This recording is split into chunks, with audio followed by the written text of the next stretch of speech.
in our game right now. In the 7 games since Antonio Brown signed with the Tampa Bay Buccaneers, their offense has fallen off a cliff. You know, I know we all wish we were 12-0 at this point. At the end of the year, there's only going to be one team that's happy with the way the season ends. That last voice from Tom Brady. This is a really big game this particular weekend. The Bucs at 7-5 will host the Vikings, who are 6-6. If you're wondering right now, Tom and company occupying the 6th spot in the NFC. I know it's Friday. And the Vikings are right there in that coveted last spot at number 7. So you could imagine what the stakes are really going to be for both teams. It's time for Straight Talk, brought to you by Straight Talk Wireless. Mike Greenberg of Greeny, which you can hear every afternoon, of course, here on ESPN Radio, ESPN Plus. He had a pretty interesting perspective. He said you remove one offensive piece, and certainly not the greatest offensive piece the Bucs have, and the residual effect on Antonio Brown, by the way, the Bucs 1-3 since they signed AB, is a little interesting. Take a listen to this rationale.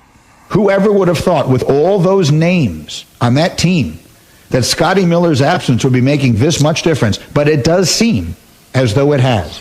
And so I'm not sitting here saying Antonio Brown is the problem, but sometimes these things have impact on other things. It is why, for the most part, players play and general managers generally manage. The acquisition of Leonard Fournette hasn't done anything. Gronk has played well. Antonio Brown might actually have created more trouble than he has solved. Created more trouble? Well, he's not talking about off the field behavior and things like that. What he's talking about is getting a guy. You know, here's what happened.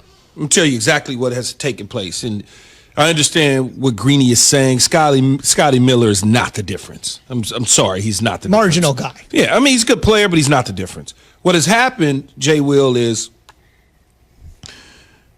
you have a Porsche, you have a nice truck, Mercedes-Benz G-Wagon, you have a Bentley, you have a Cadillac truck. And then all of a sudden you decide that you're going to go get a Ferrari. So you neglect all those other cars that you've been driving around in for a while. I mean, you got this Ferrari, you're like, okay, I'm going to now drive this all the time and forget about those other cars that have been getting you to those places. And this is what has happened to the Bucs offense. Is they inserted Antonio Brown into the lineup, and Byron Leftwich, along with Bruce Arians, can't figure out how to drive all the cars. It's too many of them. When they've had success with only having 1 or 2 cars that they can pull out the garage here and there. Now you got a whole fleet, and you're trying to figure out, what do I do? Who do I use from week to week, game to game? Because I need to satisfy everybody. And this happens a lot. And then you say, well, Kansas City has a lot of toys, and New Orleans has a lot of toys, and the Rams got a lot of toys. They know what to do with them, but they all been together. There's all sorts of continuity issues that are going on with the Tampa Bay Buccaneers. The Kansas City Chiefs have been together with everything. They've been together. Saints, same deal. They've been together. Tom Brady has never had this many little individual Mike Evans in and out of lineup, Scotty Miller in and out of lineup, Antonio Brown just getting there, Godwin trying to figure out in and out of the lineup. Oh, we just got Leonard Fournette. What do we do with him? What type of player is Leonard Fournette? He was this in Jacksonville. Let's see if, we don't have that same blocking scheme, or we don't have this same option for him that he had in Jacksonville. Well, we got to put Ronald Jones in to touch the ball because we're missing stuff. So when you start to get all of these little pieces, that creates problems for you. So you've got to understand 1 or 2 guys are eating at the table, and everybody else gets the scraps. That is how you should do things when you got a new offense with new players around. And Tom Brady's trying to satisfy everybody. It'll be interesting against the Minnesota Vikings, though, coming off a bye, if they sat down collectively as a group, and I think they have, coaching and Tom Brady and Byron Leftwich, to pull out the positive stuff that they can utilize for Gronk, for Mike Evans if he plays, for Antonio Brown, Godwin, and everybody else, so that they can still win football games. But that is the reason why. And plus that Ferrari does require some maintenance. All cars require maintenance, but the Ferrari's maintenance is a little bit different. They've also gone through murderer's row. Now I'm not making excuses. I'm not making excuses for Tom Brady and the Bucs here. And Key, I agree with you. Like, there is something about being together for a set amount of time. But they got smacked by the Saints. They beat the Panthers, and they had 3-point losses to the Rams and the Chiefs. But don't even talk about that as far as the numbers on the points. Think about the defense.